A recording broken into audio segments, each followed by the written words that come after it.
I think I respond to stories that are rooted in character. You know, I'm not one of the directors that likes to just blow things up and make a lot of noise necessarily. I'm interested in stories about character. And you know, the documentary that got noticed most was one called The King of Kong about competitive video gamers, and that was very much a story about character that happened to have a three-act structure in it. And Hollywood, you know, broadly defined, really is interested in stories that have that kind of structure, and I think that's what opened doors for me in narrative feature filmmaking.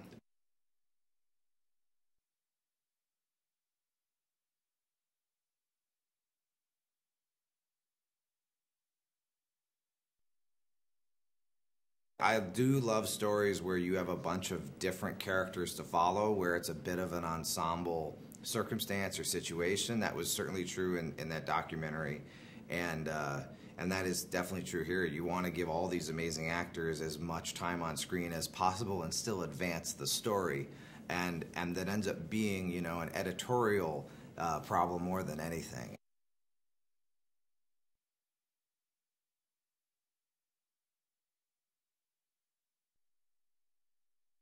Charlie's the first guy offered that role. Jennifer was the first. Bateman actually approached us, and I couldn't believe it because he's like one of my favorite actors of all time. And I actually wasn't even imagining he would be interested, you know what I mean? Because the guy can carry a movie on his own, but he liked the script and this ensemble idea. And, uh, and yeah, I mean, it all started to happen simultaneously in over a couple weeks, which in terms of casting a movie is really, really fast.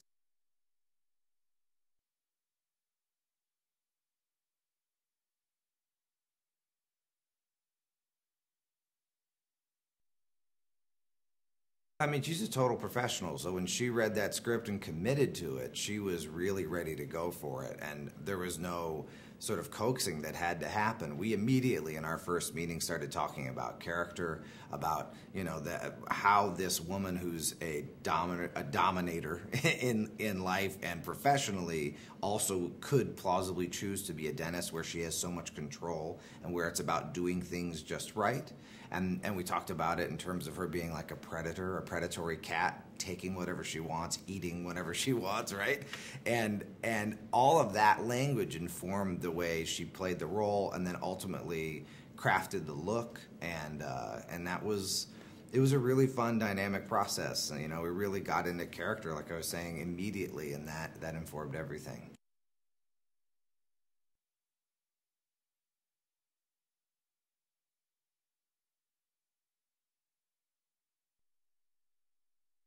I think that both Kevin and Colin really enjoyed playing a wicked antagonist. Kevin has done it before, and he did, you know, he found a few nuances that are really different in this one. But I think he's done a lot of serious films of late, and I think it was just, you know, devilishly fun for him to get to play this character.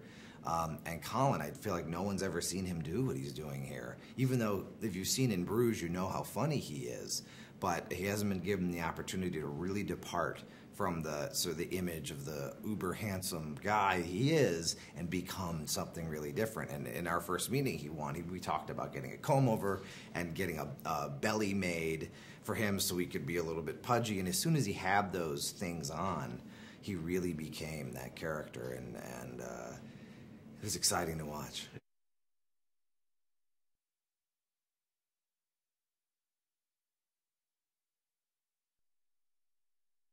I feel like the best approach to comedy is to be open-minded on the set, because there's always discoveries that improve the script, no matter how good it was originally. And this one was very good. But as these characters were evolving and they were discovering how they were playing things over time, we were constantly tweaking and adjusting not only lines but possible approaches and intentions to play it with. And we did that sort of all the way through production, and it's a testament really to these guys' talents. They're all writers, and they're all able to understand character arc over time, and understand it so well that they know how in performance to do the nuances and the shading that makes it really come to life and feel real. I think when these guys are talking with each other, they really feel like friends. They really feel like their chemistry is excellent, and that's a product of a lot of hard work over a lot of years.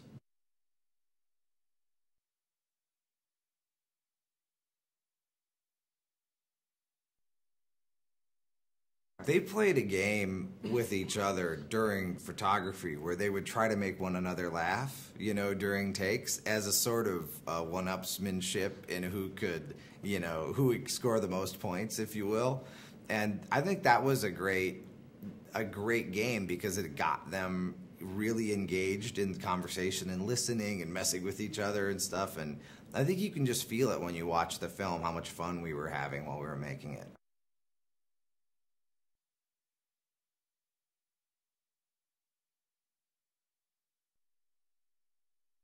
We really took a no-holds-barred, unapologetic attitude about the comedy in this film, and we really went for it at every turn. And we never shied away from a joke or a situation out of propriety. It was really about just going for whatever is the funniest. And that's what we did in editorially, too. You know, we left in the strongest funnies, whatever those were, and we never got into the X-rated, but I think we would have been willing to had we had that on the page.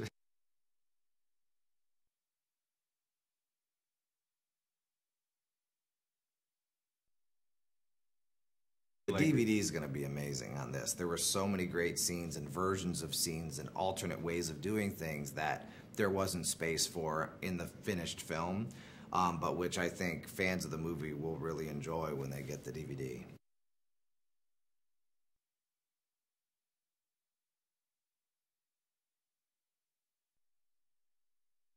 It was actually Bateman and Charlie's idea when Charlie drops the cocaine accidentally that they find in Bobby Pellet's house. It was their idea that as they're desperately trying to clean up the mess they made so they aren't discovered, that they start getting impacted by the cocaine itself. That was a genius idea, and it's one of the funnest ones for me to watch because I remember how that evolved over time. The writers doing the original version of that, our guys elevating that, and then seeing, you know, their riffing as they're in their sort of high mind state, their confessions to each other as friends and stuff. It's just comedy gold.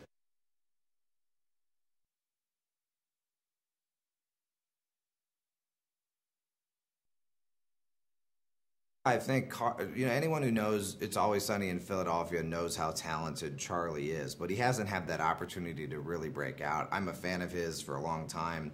I like that show, and he's really, I really hope he gets attention from this movie because he's a very special actor, incredible comedian, and really a fun guy to work with. So I'm, you know, got my fingers crossed that everyone sees what I see.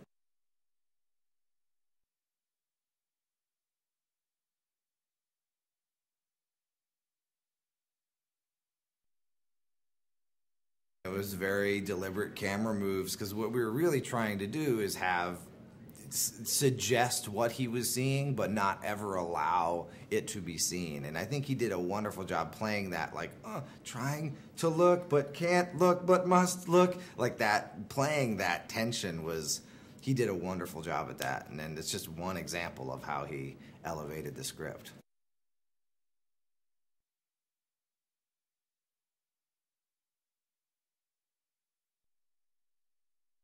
It was crazy, you know. It was almost surreal to see how she attacked that part and with such ease and grace and comfort, and she did a really good job making putting Charlie in that spot.